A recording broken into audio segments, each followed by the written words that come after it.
Então, a minha questão é a seguinte.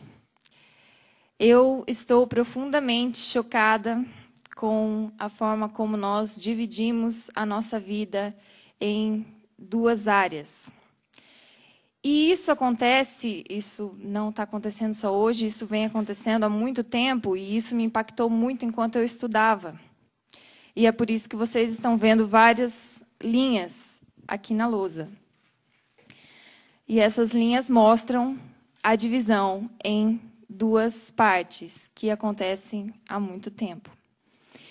E talvez, se eu começar a falar aqui de trás, vocês vão achar meio esquisito e não soe tão próximo à nossa realidade, mas se vocês olharem para essa divisão aqui, secular e sagrado, aí soa bem familiar, é bem próximo a nós, né?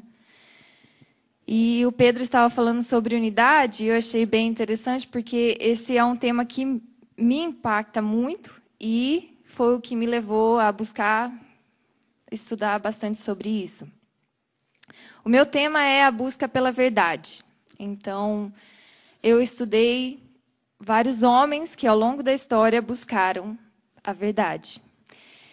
E esse é um tema tão grande, mas tão grande, que eu comecei a estudar e eu não cansava de fugir do rumo que eu estava seguindo. Então, eu começava a seguir, achava as coisas maravilhosas, nossa, que legal. Só que aí, no meio daquilo, tinha uma ponte para outra coisa, que tinha um outro filósofo que falava... É um assunto inesgotável. Assim, você não precisa... Se a gente disser que a Bíblia é inesgotável, todo mundo vai concordar, mas tem alguns aspectos, alguns assuntos que deixam qualquer pessoa pasma, qualquer pessoa entusiasmada para buscar. E a verdade é um dos assuntos que chamou a atenção de muita gente cabeçuda, muita gente com muito cérebro, com muita capacidade de entender a respeito das coisas da vida. Então, eu vou começar com Platão. Platão foi um filósofo que acreditava que tudo era formado por duas coisas, por duas áreas. A área de cima seria o mundo das formas, o mundo das ideias, o mundo onde você tem a perfeição, o mundo onde você consegue dar ordem. E pela matéria. E a matéria é tudo aquilo que é concreto, aquilo que você pode ver, aquilo que você pode tocar, aquilo que você pode sentir com os seus sentidos físicos. Então, para ele, a matéria ficava num campo de baixo. Eu não sei quantos já leram a respeito da caverna das sombras, que você tem aqui o mundo que você está vendo, mas isso aqui é apenas uma sombra. E se você conseguir enxergar um pouco mais longe, você vai ver que a realidade é muito maior do que isso. Existe um mundo de formas, um mundo de ideias, onde isso aqui é apenas uma sombra, isso aqui é só algo muito sem cor, sem vida. Então, para ele, a realidade estava dividida em duas fases. Na fase de cima, ele tinha a forma onde a razão estava. A razão, apesar de nós sermos físicos, nós sermos seres materiais, nós possuímos algo dentro de nós, que é a razão. E essa razão nos leva a conhecer esse mundo muito mais alto, que é o mundo das formas. O que ele tinha além disso nesse pensamento? Que as duas coisas existem desde toda a eternidade. Tanto a matéria, que é caótica, que é má, que é ruim, como esse mundo das formas. Como isso?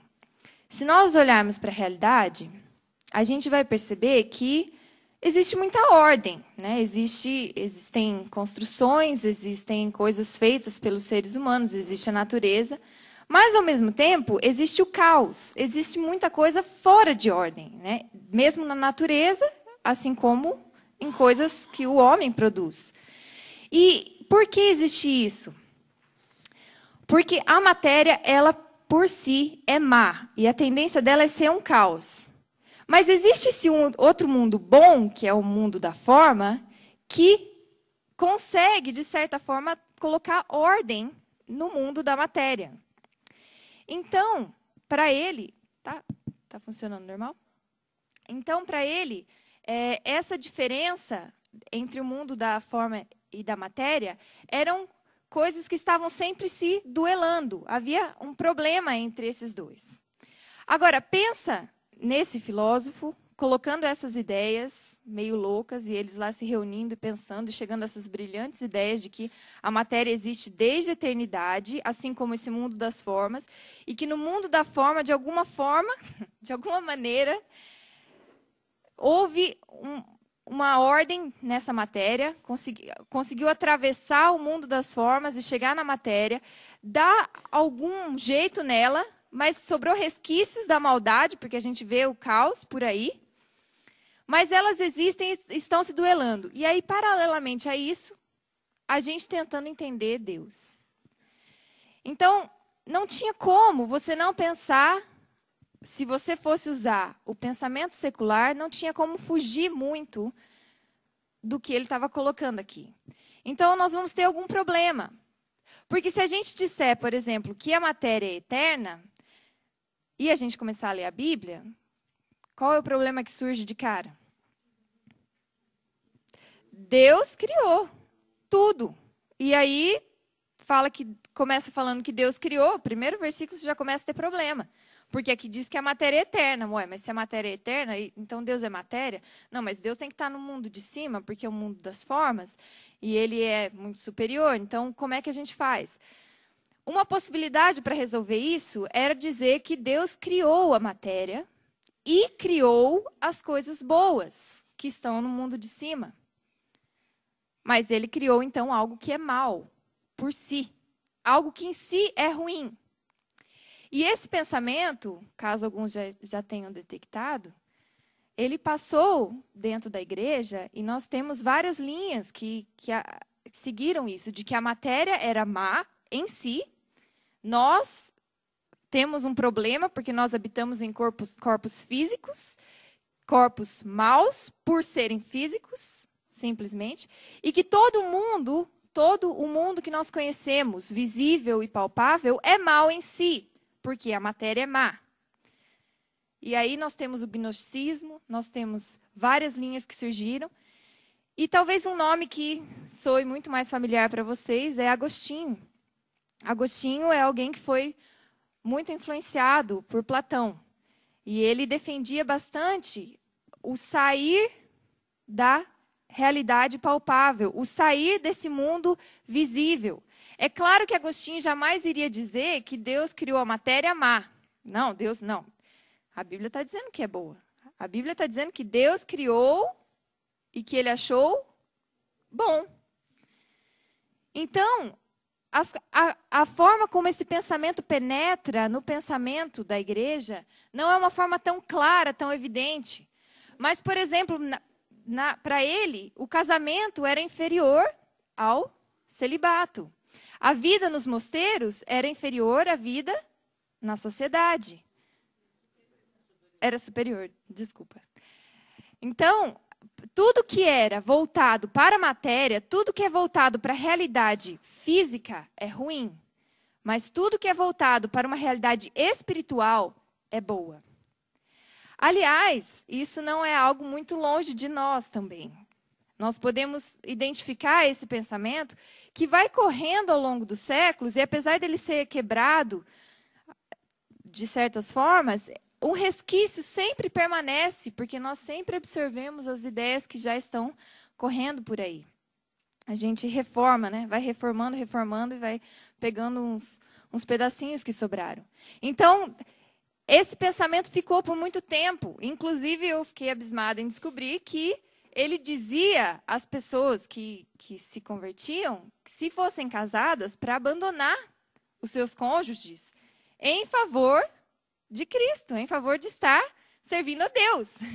Como que pode, né? A gente vê até valores que nós consideramos muito claros e evidentes, mas eles podem ser distorcidos à medida que você usa uma lente para você ler a palavra de Deus. Então, para quebrar isso, e contra esse pensamento, nós temos Aristóteles. E os estudos dele foram descobertos por Tomás de Aquino, que foi um grande nome também na história da igreja. E Tomás gostou muito disso, porque ele via o pensamento de Platão e para ele era claramente fora. Nossa, que absurdo, não tem nada a ver isso aí. Deus fez as coisas boas, Deus criou a matéria, mas ele fez a imagem dele, ele fez o homem à imagem dele, ele criou tudo de forma boa, ele é um bom criador e, portanto, ele criou coisas boas. E Tomás bateu bastante nessa tecla e ele aproveitou muito os estudos de Aristóteles, que também defendia que a gente pode encontrar a verdade no mundo superior de ideias, de formas, mas essa verdade só é verificável à medida que nós olhamos para a matéria, olhamos para a realidade e ela faz sentido. Então, o que adianta eu falar de bondade se eu não vejo a bondade sendo refletida na minha realidade? Se eu não vejo um ser humano junto com o outro mostrando esse aspecto da bondade? Então, Aristóteles, ele mostrou um aspecto da verdade muito mais materialista. E na época, para a igreja, isso era uma heresia. Porque a igreja absorveu esse pensamento de que a matéria é má. Então, muitos achavam, como? Nossa, Aristóteles é um herege. Só que Tomás de Aquino já estava com outro pensamento. Ele já via diferente. Não, ele teve essa revelação de que a matéria não é ruim em si. Não é por causa da matéria que nós temos o problema. E ele, aproveitando o estudo de Aristóteles, desenvolveu uma outra dualidade para nós. Então, no plano de baixo, ele começou a definir a natureza. E de que forma que essa natureza é? Ela é pensando no propósito para o qual as coisas são criadas. A meta para a qual as coisas caminham. Então, se nós pensarmos, por exemplo, num coelhinho, um coelhinho perfeito seria aquele que cresce e se multiplica, e aí o outro cresce e assim vai, né? Tem um ciclo perfeito na vida. Então, isso seria a natureza perfeita do coelho, ele está seguindo o padrão. A árvore, qual seria a perfeição? Seria ela crescer, e para qual propósito a árvore existe? Dar frutos, e aí do fruto vai formar outra árvore e assim por diante. Então, a natureza em si possuía essa meta, esse propósito para o qual ela devia caminhar. Então, essa natureza, Tomás colocou aqui embaixo. E ele disse que era boa, porque era feita por um bom Criador. Qual é o problema que surge? Quando a gente procura isso no homem. Então, o homem, nasce, cresce, se torna maduro, adulto, e depois ele pode ter filhos. Então o homem também possui esse princípio da natureza, que é bom. E, portanto, o homem se localiza aqui embaixo porque ele atinge o potencial pleno para o qual ele foi criado. O homem foi criado para crescer, desenvolver, usar as faculdades mentais e os dons, os talentos e assim por diante. Mas aí surge um problema.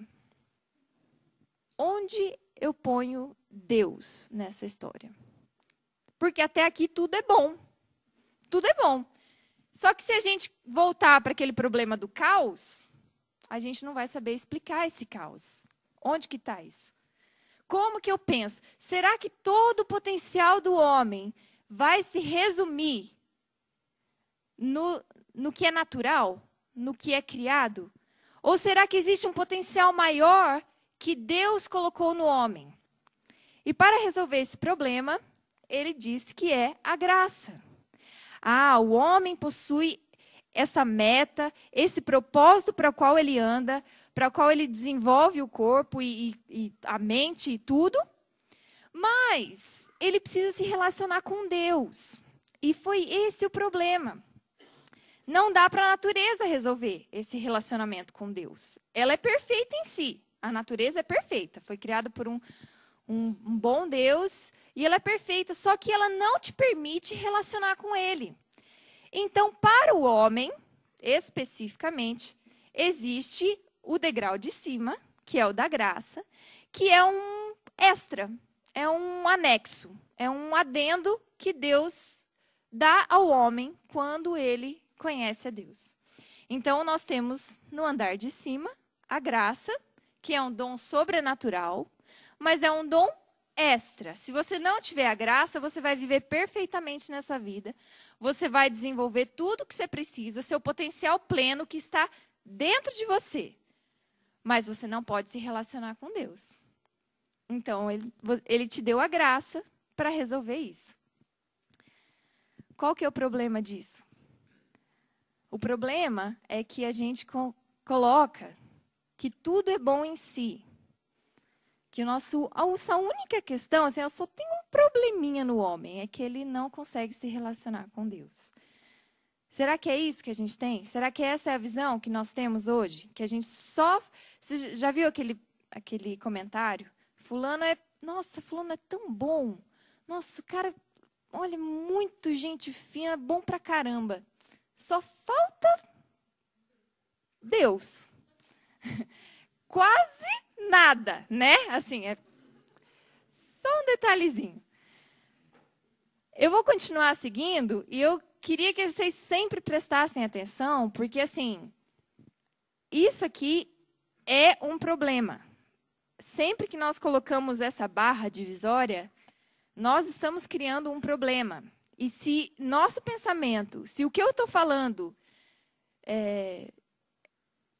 tem paralelo ou se identifica com o nosso pensamento hoje, então nós precisamos tomar muito cuidado. Porque isso aqui vai levar para isso aqui, secular e sagrado. Então, nós tivemos aqui no meio, depois de Tomás, nós tivemos os reformadores. Eu não vou passar muito tempo neles, porque foi muito bom o que eles trouxeram, e, na verdade, eles foram muito contra isso que aconteceu aqui, porque à medida que esse pensamento foi ganhando forma, foi ganhando corpo, o que aconteceu? A ciência ficava nesse campo de baixo da natureza.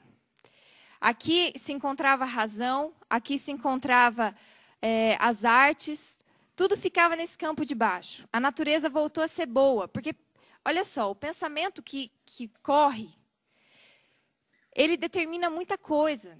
Além da ciência, ele determina bastante da religião. Mas por que as pessoas iriam se dar o trabalho de estudar o mundo físico se ele era mau? Não faz muito sentido. Mas a partir do momento que entra o pensamento de que a matéria é boa, de que o mundo é bom, de que nesse mundo que nós estamos vivendo nós devemos valorizar, começam a aparecer outros interesses.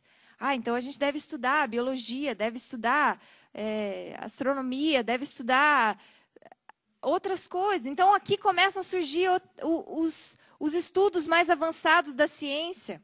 Aqui começa a surgir o interesse das artes de retratar exatamente a natureza como ela é. E não ficar criando algo bonito e superior. Aqui começa a aparecer a vontade de retratar a coisa como ela realmente é. Como a gente consegue ver com os nossos sentidos. Então, isso aqui foi dando lugar para esse pensamento começar a alastrar. E o que isso acontece? O que aconteceu aqui também? Que todos que se envolviam muito com esse mundo natural começaram a deixar de lado o mundo sobrenatural. Então, essa brecha aqui, que era só um risquinho, talvez, na mente de Aquino, começou a crescer e a ficar uma parede grossa. Porque aqueles que se interessavam pela natureza e não quisessem ter esse adendo, não tinha tanto problema, porque era só um extra, era só um acréscimo na nossa vida. Então, se eu não quiser, e se eu gostar dessa parte de baixo, quiser ficar nessa parte de baixo?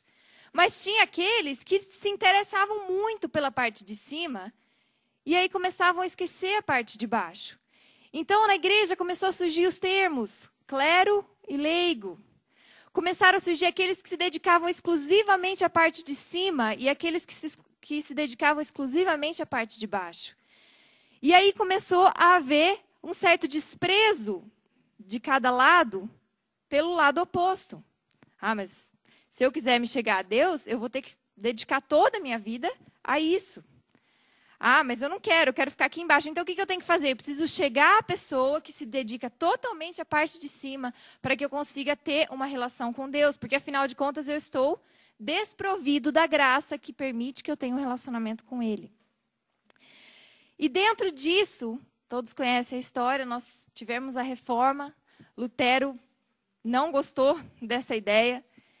E com isso ele sugeriu que não era dessa forma que o mundo era visto. Aqui, quando se falava em vocação, se falava apenas em vocação religiosa. Então, quando falava vocação, estava falando de padre, de freira. Mas quando chega Lutero, ele dá um outro significado para o termo vocação. Para ele, vocação era o tecelão, vocação era aquele que trabalhava de forma secular, para ficar mais claro. Então, para ele teve um outro significado, ele trouxe de volta essa ideia de que a gente pode ter, sim, um contato com as coisas do dia a dia, sem precisar fazer esse salto lá em cima, para ter essa graça. Então, ele quebrou, foi uma tentativa de quebrar, e foi muito positiva.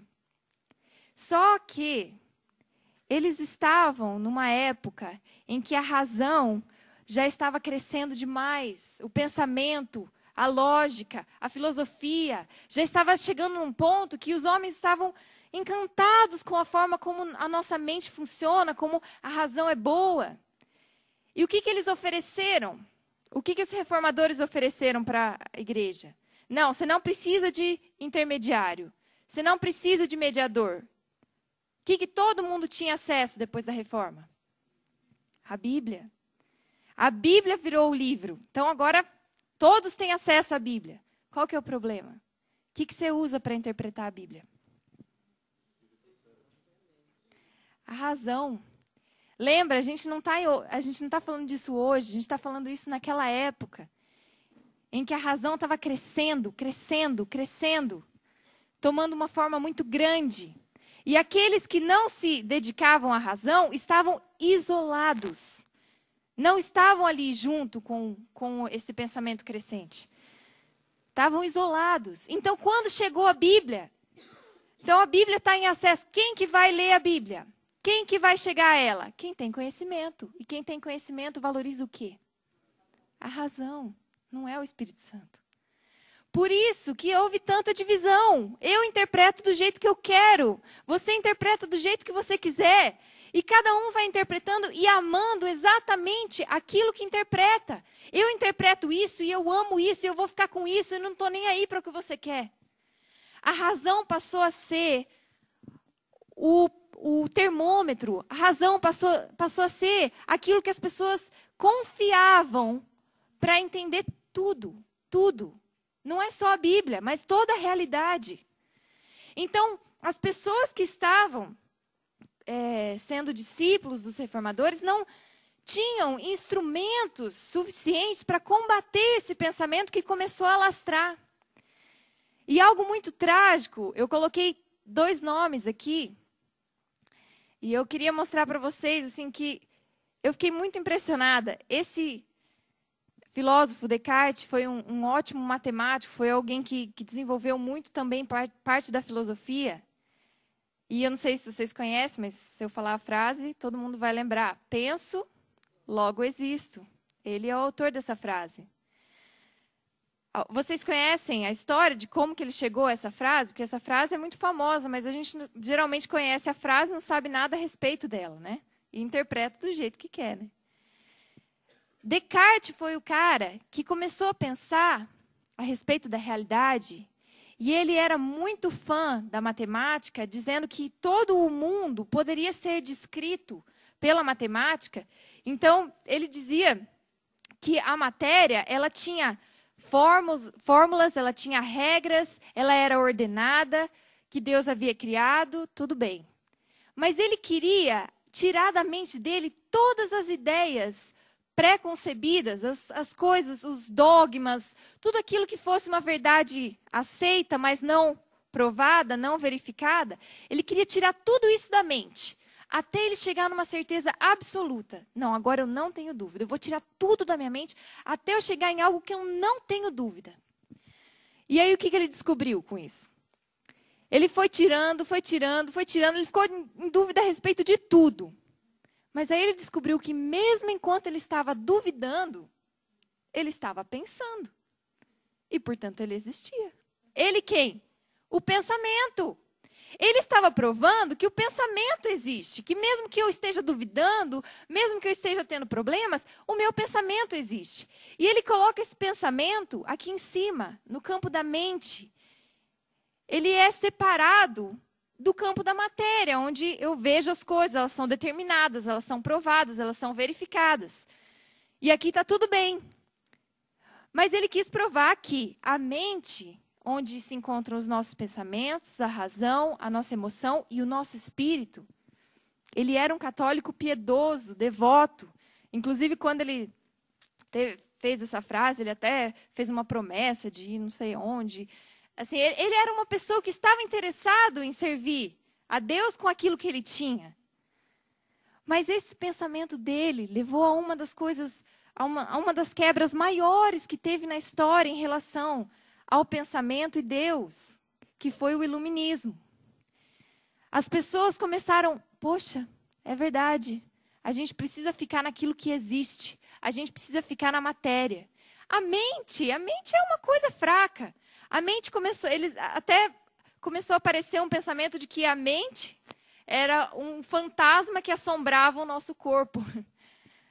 Porque ele começou a criar uma linha aqui que separava a mente do nosso corpo. Mas como que fica separado isso? A gente não consegue entender. Como é que eu vou pensar em um ser humano que tem, num campo tem a mente, no resto a matéria, que é o nosso corpo físico, que segue determinada ordem matemática, mecânica, com fórmulas e tal. Isso começou a ficar um pouco confuso, e as pessoas se pegaram onde? Na matéria, porque isso a gente consegue provar. E o interesse pela ciência começou a crescer demais. Começaram a aparecer grandes nomes aqui. Newton é um personagem que aparece aqui. E quando Newton prova sobre a gravidade, ele começa a mostrar que realmente existe uma fórmula que mostra o mundo, pronto. Era o que eles precisavam para se apegar e dizer que o mundo é estritamente mecânico e determinístico. Pronto. Eu sei tudo o que vai acontecer. Se eu soltar aqui o lápis, ele vai cair, porque existe a lei da gravidade que puxa esse lápis para baixo. Mas não só o lápis é regido pela lei da gravidade, como os planetas são regidos pela gravitação. Essa foi uma descoberta que mudou o mundo. Na época, eles começaram a entender, bom, então tudo é determinado. Está tudo determinado pelas fórmulas. Se a gente começar a estudar, a ciência prova tudo. Tudo. Mas aí não sobra lugar para muita coisa. Não só a religião. E aqui eu estou falando religião no sentido bom. Assim, me faltam termos para usar outra coisa, que hoje, infelizmente, religião é um termo muito desgastado, né? Mas não sobra espaço. Onde você vai colocar Deus aí? Você não consegue provar Deus por uma fórmula matemática. Você não consegue provar Deus pela ciência. Você não consegue verificar essas coisas. Mas são só elas que importam. Só importa a ciência. Só importa aquilo que a ciência consegue mostrar. E a ciência não conseguia. Mas não só a religião, como outras coisas, como a ciência, as artes, a moral. Nada disso poderia ser verificado pela ciência. Então, houve um outro movimento concorrente ao iluminismo, que é das pessoas que se revoltaram. Como assim? Não existe beleza mais? A beleza eu não posso provar, mas então as cores que eu estou vendo são apenas uma reação de átomos? É apenas uma ilusão de ótica? Como os sons, a beleza dos sons? Então eu não posso mais escrever uma poesia? Não existe mais beleza poética? Não existe mais nada que eleva o meu espírito? Eu preciso acreditar só na ciência, só na razão? O mundo é só uma máquina? Nós somos mecânicos? Isso sempre desagrada o ser humano. Se nós passarmos só para esse lado, sempre vai criar um movimento de revolta, porque as pessoas não conseguem se adequar a máquinas. Claro que não. Nós somos pessoas. Nós somos criados à imagem de uma pessoa. Não somos máquinas que funcionam simplesmente à base de fórmulas. E isso você não precisa ser cristão para você ter problema. Qualquer ser humano vai ter problema com isso. Mas enquanto a gente ama a ciência, enquanto a gente ama aquilo que se pode provar, isso é deixado de lado. São vozes que a gente busca calar. Kant foi um outro homem que teve um papel importante aqui. Ele gostava muito da ciência e ele não gostava muito de filosofia. Mas quando ele começou a ver que alguns filósofos estavam se levantando para provar que a ciência não era verdadeira, inclusive Newton, ele começa a se levantar para estudar filosofia, para provar que de fato a ciência é boa, que de fato a ciência existe, que ela é verdadeira, que ela é a única forma que nós podemos chegar à verdade. E aí ele começa a ter problema com ele mesmo. Por quê? Ele foi um cara que cresceu numa família religiosa e ele tinha amor pela moral, ele queria provar que a moralidade existe. Só que para a moralidade existir, nós temos que ter liberdade de escolha. Se você é uma máquina, você não pode dizer que você está sendo moral, imoral, ou você precisa ter escolha. Como é que eu vou ter escolha se eu sou uma máquina? Então, no campo de baixo, ele coloca a natureza como sendo aquela máquina de Newton que funciona só à base de fórmulas. Mas na parte de cima, ele coloca a liberdade. Que liberdade é essa? É uma liberdade que eu posso tomar as escolhas que eu quiser. Agora, por que isso foi revolucionário? Porque até então, quando se falava em moral, quando se falava em certo e errado, quem era a base para isso? Deus. Por mais que você fosse cético, por mais que você não acreditasse em nada, você sabia que se alguém falasse em certo e errado, essa pessoa estava apelando para um padrão superior, que era Deus. Mas aqui, ele revoluciona e ele diz que não. Deus não está colocando o padrão de certo e errado. Quem põe esse padrão é você. Sou eu. Nós temos liberdade, nós somos autônomos. Nós podemos chegar à verdade sozinhos. E aqui embaixo, nós somos um corpo também que segue todas as regras e fórmulas que foram estabelecidas até então. Então, nosso corpo, de novo, está dividido. Nós temos o campo onde nós temos a liberdade moral e temos a natureza, que segue os padrões de todo o resto. Só que ele diz o seguinte: não dá para você provar essa liberdade. Lembra, ele é amante da ciência. Ele diz que a ciência é a única que pode determinar o que existe, o que não existe, o que é verdade, o que é mentira. Mas a ciência não pode provar que você tem liberdade moral. E aí?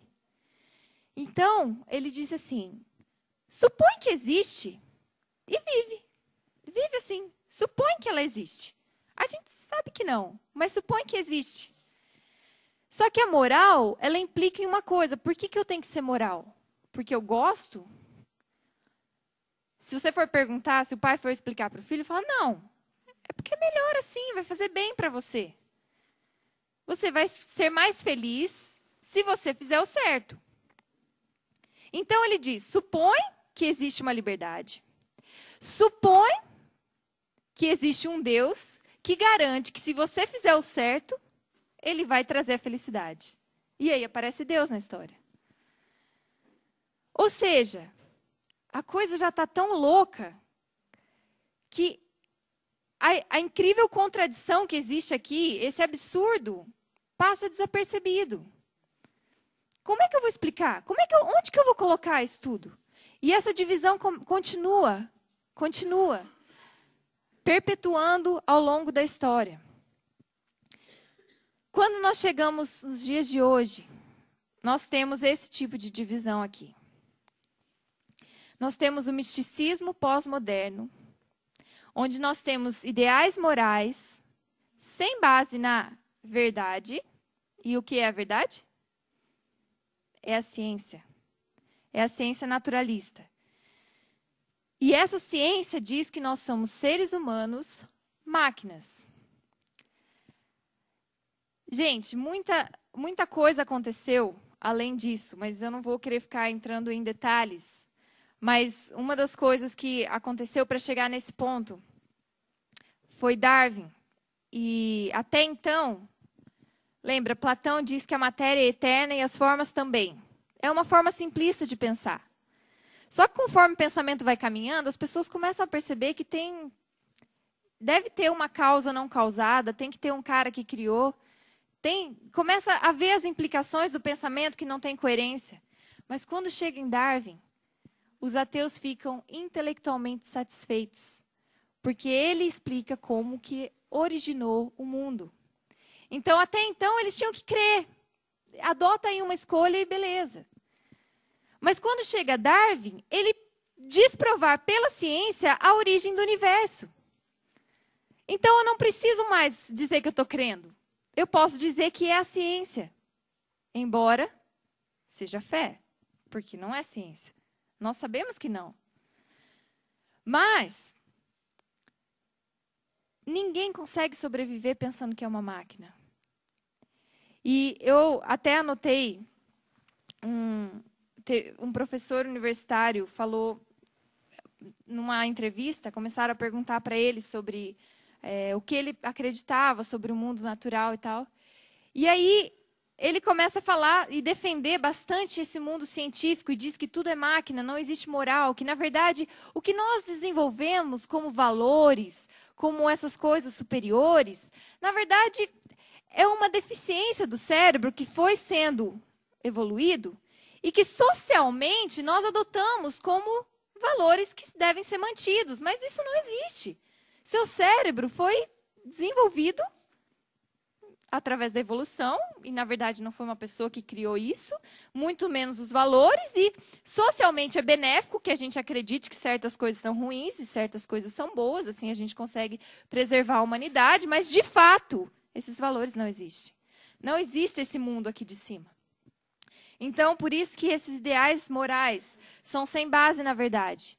A gente tem que acreditar neles para sobreviver, mas, na verdade, a gente sabe que eles não existem. É só uma ficção, é uma ilusão. É uma ilusão que nós temos que acreditar, porque senão, como que a gente vai viver? Então, eu queria ler o que ele fala, porque é bem impactante ver quanto que uma pessoa tão inteligente consegue fazer afirmações tão sem cabimento.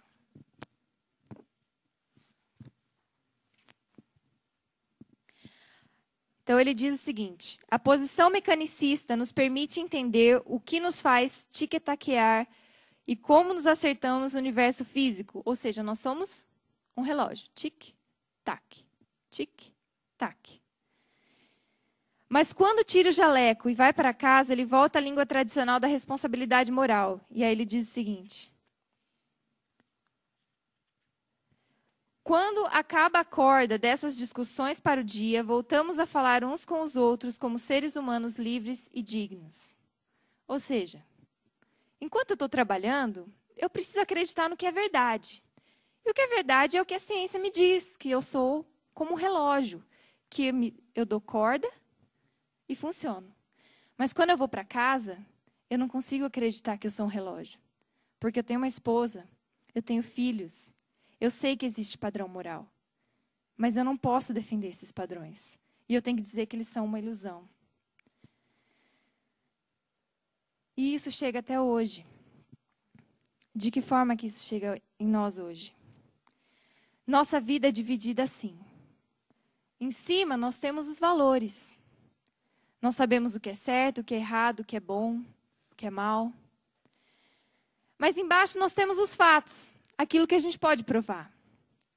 Então, no nosso dia a dia, a gente vive nossa vida secular, a gente vai para o trabalho, a gente faz o que precisa fazer, e a gente esquece que Deus existe.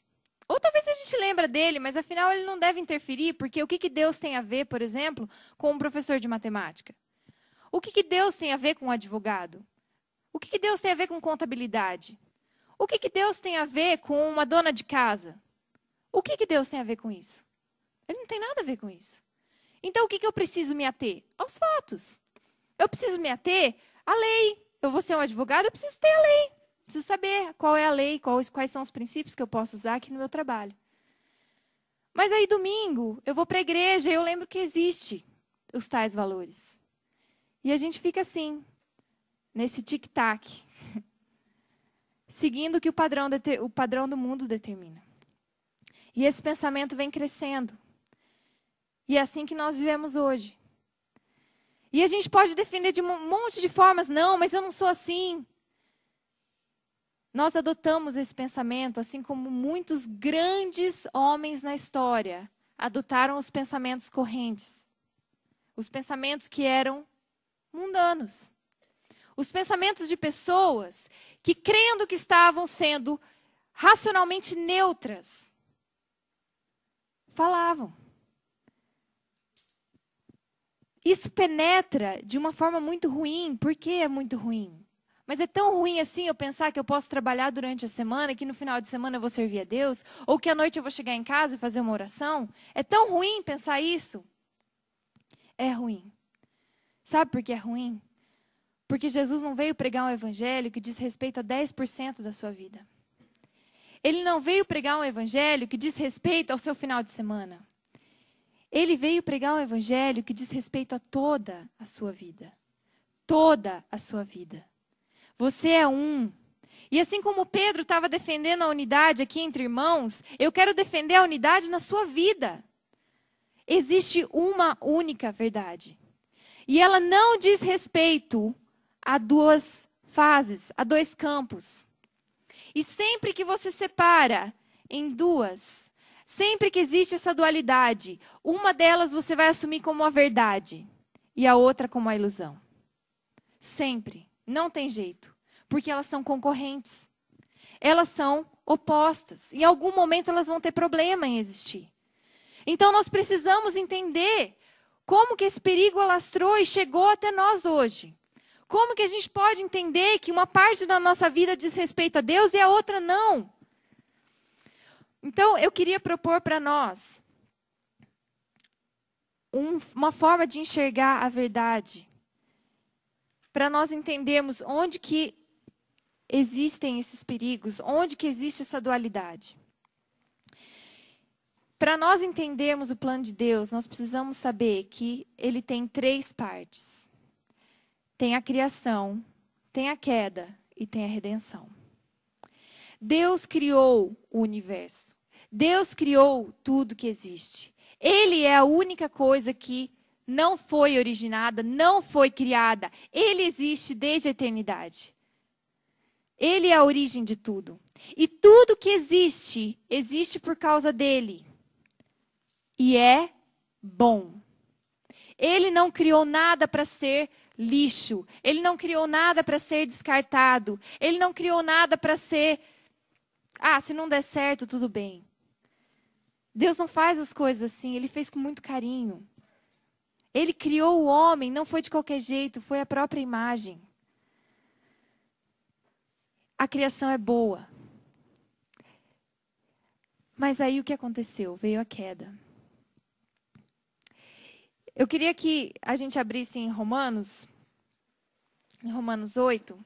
Eu sei que é um texto que já foi lido e foi batido, mas Romanos 8.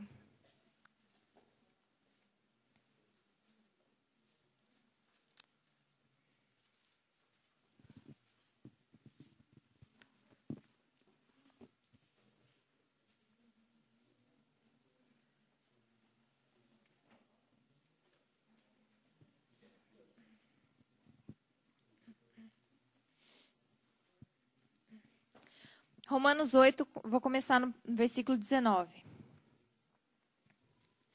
Pois a criação aguarda ansiosamente a revelação dos filhos de Deus. Porque a criação ficou sujeita à inutilidade, não por sua vontade, mas por causa daquele que a sujeitou.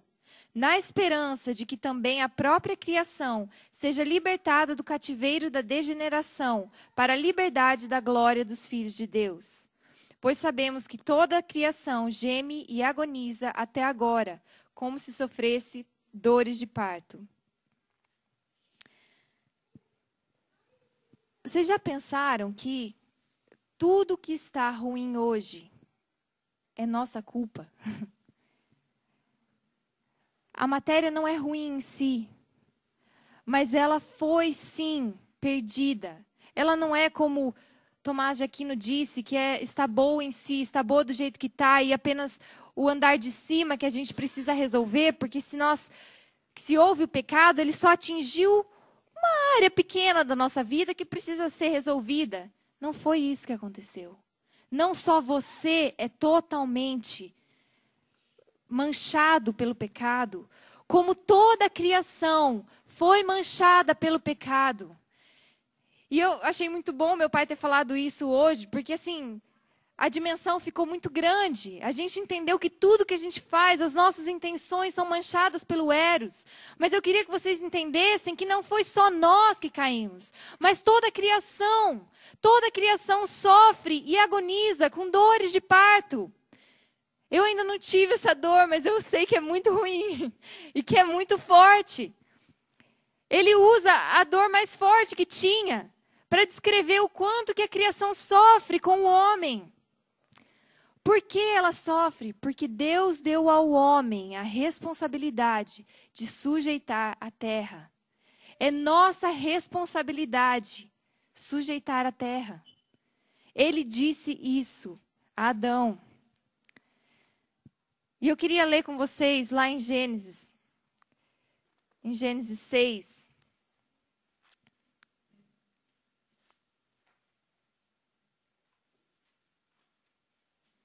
Falar sobre Noé de novo.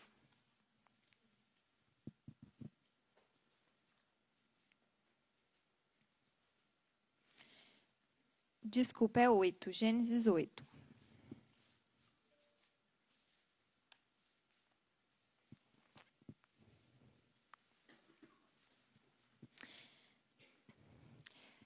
Aqui eles estão saindo da arca. E lembra, Deus destruiu toda a terra por causa da maldade do homem. Tinha chegado a tal ponto que Deus disse, não vai dar mais. Deus não interfere na história do homem se ele não acha que é essencial, se é necessário. Deus não fica, bom, deixa eu pôr meu dedo aqui, deixa eu pôr meu dedo ali. Não. Ele agiu porque estava feio. E aí, quando Noé sai da arca, olha o que ele diz. Ele ele edifica um altar e oferece a Deus um holocausto. E aí, no versículo 21 do capítulo 8, ele diz, o Senhor sentiu o aroma suave e disse em seu coração, não tornarei a amaldiçoar a terra por causa do homem, pois a imaginação do seu coração é má, desde a infância. Nem tornarei a ferir de morte todo ser vivo, como acabo de fazer. Ou seja, os únicos que Deus preservou deram essa reação para Deus. Não, eu não vou destruir mais, porque, nossa, que bom, eu salvei a humanidade, preservei só os bons, e agora vai ser muito bom, porque agora eles vão fazer tudo o que eu quero. Não é essa a conclusão que Deus tira. Eles saem da arca, e Deus fala, eu não vou destruir mais, porque não tem jeito. Toda a imaginação do homem é má. Tudo é mal, tudo caiu. Na queda não foi uma parte do seu ser. Ao longo da história, os homens quiseram achar um lugar onde a gente pode colocar o mal, onde a gente pode isolar a maldade. Então, alguns achavam que era na sociedade, então vamos para os mosteiros. Alguns acharam que era no corpo físico. Bom, então eu vou me privar de todos os desejos, eu não vou comer coisa boa, eu não vou me satisfazer com outro ser humano, eu vou me privar. Porque o mal reside no corpo, no ser físico. Então eu vou sair daí.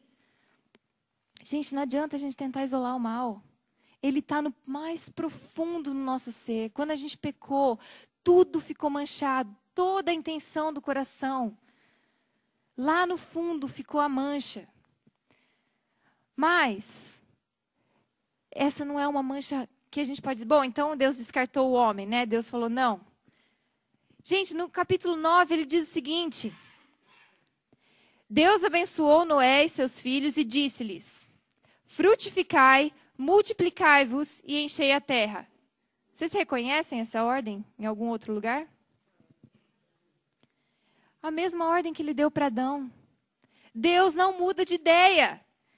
Ele não é doido, ele não fica, bom, eu dei para Adão, mas aí deu errado, então vamos começar de novo. O homem é mau mesmo, então deixa quieto, deixa eu fazer outro plano. Não!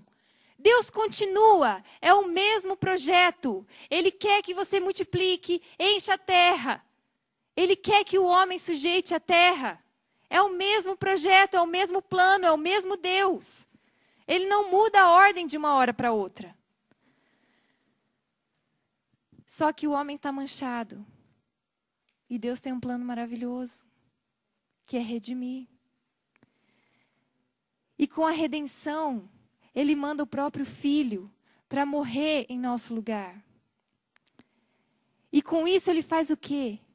Ele nos retorna à primeira intenção dEle, ao propósito original que Ele colocou na criação. Ele não salva só aquele pequeno compartimento onde a graça estava. Ele não salva só a sua capacidade de se relacionar com Ele. Ele não salva só a matéria que é má. Não, Ele salva tudo. Aquele mesmo propósito para o qual Ele criou o homem, que caiu, que foi totalmente manchado, tão poderoso quanto o pecado. Na verdade, muito mais. É a redenção. A gente às vezes pensa no pecado tão grande, nossa, então manchou tudo. Então, ai, Deus salvou, mas eu vou ter que aguentar aqui, porque na verdade eu estou todo manchado pelo pecado, mas eu sei que eu tenho salvação, então eu vou aguentar firme aqui na terra para Deus me levar embora. Não! Ele vai te voltar ao mesmo lugar de onde você caiu. Ele quer te colocar de novo naquela linha ascendente para cumprir o propósito para o qual Ele criou o homem. Então a gente precisa saber disso, porque se nós pregamos o evangelho dizendo você é mau, totalmente mau, você não serve para nada, o que a pessoa entende? Bom, então eu não presto. Eu sou um lixo, sou uma folha que não presta. Bom, Jesus veio e me salvou, não sei porquê, né? Porque afinal de contas eu não presto, eu não sirvo para nada. E eu tenho que aguentar aqui, porque o meu espírito lá no fundo, né, acendeu. E aí o momento Jesus vai voltar, ou eu vou morrer e depois, né, na ressurreição, quando vier o juízo, aquele espírito pequenininho vai poder, sei lá, ficar andando nas nuvens, não sei qual que é a ideia. Não é assim. Não é assim, a gente não precisa deixar só esse pedacinho, só essa partezinha que Deus salvou. Não foi isso, foi tudo. Foi tudo. Ele salvou tudo. E a gente precisa crer nesse poder, precisa entender, porque assim, se a gente vê uma obra-prima, pensa em uma grande obra de arte que foi feita com muito cuidado, com muito carinho. Pensa alguém quebrando. O que o autor dessa obra vai pensar? Ele vai ficar horrorizado. Meu Deus, como você quebrou a minha obra de arte! Ai! Agora, se eu pegar uma folha de rascunho, rasgar e jogar fora, ninguém dá importância. A gente não pode achar que o evangelho é isso. Que nós somos uma folha sem importância, que pode ser jogada fora. Nós somos criatura dele, feitos à imagem dele, para revelar o próprio Deus. E quando houve o pecado, Deus ficou profundamente magoado, porque era a obra-prima dele, que tinha sido manchada e destruída pelo pecado. Mas essa obra foi regenerada.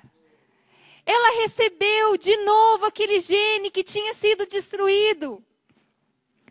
Ela recebeu o ágape, esse poder que Deus tem de doar, a gente recebeu. Né? Meu pai disse que a mensagem dele ia ser depressiva, mas foi muito boa. Para mim foi muito boa, porque eu pensei, gente, todo esse eros ruim recebeu ágape. Recebeu ágape. E tem ágape fluindo aqui dentro de mim. Tem ágape fluindo dentro de nós. E nós temos uma missão. Nós não fomos regenerados para achar que nós temos que aguentar firme nessa terra até Jesus voltar, para sermos levados em espírito. Nós não precisamos pensar nessa dualidade entre secular e sagrado. Nós podemos crer que tudo que nós fazemos para a glória de Deus. E que a terra está aqui agonizando, com dores de parto, para que nós possamos revelar o propósito para o qual nós fomos criados. Esse propósito voltou para nós. Ele voltou. Jesus nos devolveu isso. Ele ressuscitou. E a ressurreição é outra coisa que me deixa muito encantada, porque eu estava lendo Paulo quando ele prega em Atenas. Ele começa a discursar sobre a criação de Deus. Ele começa a falar que aquele Deus desconhecido é o Deus que criou os céus e a terra. E ele começa a discursar, e aquilo tudo parece muito interessante para os gregos. Mas a Bíblia diz que eles estavam interessados apenas em filosofia. Beleza, um pensamento novo. Vamos prestar atenção e ver se a gente consegue elevar a nossa razão. Mas aí Paulo fala sobre ressurreição. E a Bíblia diz que quando ele fala sobre ressurreição, eles falam, nós não temos tempo para isso hoje. Outro dia a gente conversa. Eu fiquei pensando, por que ele não podia falar sobre ressurreição? Ressurreição diz respeito ao mundo espiritual invadindo o mundo material. A nossa fé, que parecia fraca, ela se torna material. Ela se materializa. E aí tudo aquilo que aquele louco Jesus falava tem que ser verdade. E como que eu posso aceitar essa verdade? Como que os gregos iam poder... Não, a gente só quer filosofar. A gente só quer falar sobre esse campo aqui em cima, que não tem nenhuma ligação com o campo de baixo. Mas quando a gente fala em ressurreição, Jesus quebra isso aqui. Ele invade o mundo natural. Ele invade o material. E aí não tem mais esse problema. Não tem mais essa dualidade. Acabou, o véu rasgou. Rasgou agora. Tudo que nós fazemos tem implicação espiritual. Tudo que nós fazemos nesse mundo. E outro personagem que me encanta bastante é Moisés na Bíblia. Quando ele faz o tabernáculo. Isso é uma prova de que o que a gente está fazendo aqui não é fútil, não é ilusão, não é algo que a gente pode... Eu vou gastar meu tempo fazendo um monte de coisas, mas eu estou só aguentando. Não, gente, Moisés viu o tabernáculo lá, ele tinha que fazer igual o modelo, como o Pedro falou. Mas Deus não falou assim, então Moisés, olha aqui como é que é, você vem para cá. Não, Deus falou, faz na terra, faz aí. Reproduz, igual você viu lá em cima, reproduz. Por que Deus mandou reproduzir aqui? Ele tem alguma intenção. Deus quer morar conosco aqui. E o que nós fazemos aqui tem repercussão. Tem repercussão. Tem várias parábolas falando sobre o servo ser bom. O servo está fazendo a obra de Deus. E eu queria perguntar para vocês, será que a gente está fazendo a obra de Deus? Ou será que a gente está gastando 90% da nossa vida fazendo um monte de coisas e esquecendo do essencial? Será que a gente está gastando tanto tempo achando que isso aqui é secular e eu vou ter que aguentar, porque afinal de contas eu me converti, mas o pecado ainda está em mim? A gente parece que fica na crise de Romanos 7, não sai mais, né? Fica ali, não, mas eu não consigo resistir ao pecado. Gente, a coisa mais incrível da história aconteceu e o próprio Deus se tornou homem. O próprio Deus se tornou homem. Não tem como. Como que a gente pode duvidar? É muito maior do que a força do pecado. É muito maior do que tudo isso, do que todas as áreas que foram atingidas pelo pecado. Todas elas foram iluminadas pela luz de Deus. Tudo isso foi regenerado. Eu queria falar sobre algo que me chama muito atenção desde muito tempo. E eu vou pedir para os antirromânticos desculpas. Mas eu acho muito incrível como que Deus fala sobre a volta dele, representada por um casamento. E eu fiquei pensando, isso sempre me choca muito, sempre me empolga muito pensar no retorno de Jesus, o Pedro estava falando sobre as fases, né? Como ele via o retorno de Jesus. E eu fico pensando no casamento, é claro que isso me empolga especialmente agora, né? Que eu estou para casar. Mas o que é interessante no casamento e por que as pessoas anseiam tanto o casamento? Será que é para dizer palavras de amor? Claro que não. A gente precisa casar para falar palavras de amor. Será que é por causa da união física dos dois corpos? Não. Não é isso. Muita gente faz isso antes do casamento e ainda assim quer se casar. O que então é tão interessante a respeito do casamento? E eu fiquei muito empolgada pensando que casamento, o que me empolga a respeito do casamento é que são duas pessoas construindo uma vida juntos. E o que me empolga em casar com o Eduardo é que eu sei que o nosso propósito é o mesmo em servir a Deus. Nós queremos trazer o reino de Deus para a terra. Nós queremos fazer dia a dia a vontade de Deus. E o que é empolgante a respeito do casamento é que existe uma aliança para que duas pessoas cumpram a sua missão juntas. É uma vida que você vai construindo junto. E quando vem os filhos, é a sua missão transmitir para os filhos aquilo que você recebeu de tão precioso de Deus. E o que Deus quer com a humanidade? Ele quer casar. E por que Ele quer casar? Vocês já pensaram por que Deus fala do casamento? Nós já dizemos palavras de amor. Nós já declaramos o nosso amor por Deus. Deus quer casar porque Ele quer aumentar a família dele. Ele quer ter uma família conosco, Ele quer nos incluir no casamento dele. Ele quer nos colocar dentro da história dele. E nós vimos sobre a Trindade já é uma família. É um amando o outro e Ele quer nos incluir. E o que me empolga muito num casamento é ficar olhando para o noivo. Porque o noivo geralmente fica com muita expectativa e quando a noiva aparece, o olho brilha e ele fica muito feliz. Mas ele já viu a noiva 1 milhão de vezes. Ele já esteve com ela. Por que ele se empolga tanto com a noiva no momento que ela aparece? Por que aquele momento é tão empolgante?